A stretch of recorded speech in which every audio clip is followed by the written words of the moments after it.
Мен Игенбай Толғанай Жігерқызы, Қарағанды облысы Жаңарқа ауданы Ералиев ауылында тұрамын. Оспан Әлібаев атындағы жалпы орта мектептің 8-ші А сынып оқушысымын. Сынып жетекшім Нұржанбаев Жансерік. Сіздерді тәуелсіздіктің 30 жылдық мейрам тойымен шын жүректен құттықтаймын. Тәуелсіздігіміз баянды және де ғұмырлы болсын. Мен осы 30 жылдыққа ауылымдағы мәдени ескерткіш Жұбан ана туралы баяндайтын боламын. Ал енді бірге осы ескерткішке қарай жол жүрейік. Ендеше мен жол бойы осы ескерткіш туралы көптеген мағлұматтар айтып отырайын. Жұбан ана туралы тарихи деректер жоқтың қасы. Аңыз әңгімелер ғана бар. Аңызда ел-жұрт ол кісіні жуан әулие деп атағаны айтылады. Ал әулиенің үстіне тұрғызылған кесенені әулие мола деп атап кеткен. Еміне шипа, дертіне жұбаныш іздеп жүрген жандар әулие ананың моласының басына келіп, қонып зират еткен. Кесенені салған шебер күрделі құрылысты белгілі бір инженерлік біліммен есептеп тұрғызған көрінеді.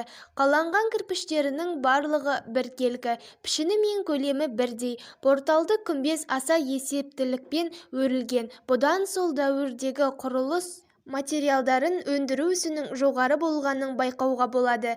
Ескерткіш 1940 жылға дейін 9 ғасыр бойы қирамай сол күйі тұрған.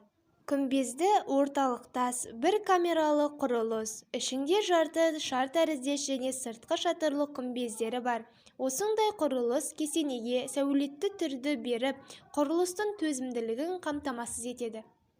Күмбезі мен барабаны күйдірілген кірпіштен салынған. Күйген кірпіш ғимарат ішінде 5 доғалық желкендерінің деңгейінен бастап қолданылған. Орта ғасырда бұл өнерде құрылыс салудың ғылыми мәдениеті қалыптасқан көрінеді.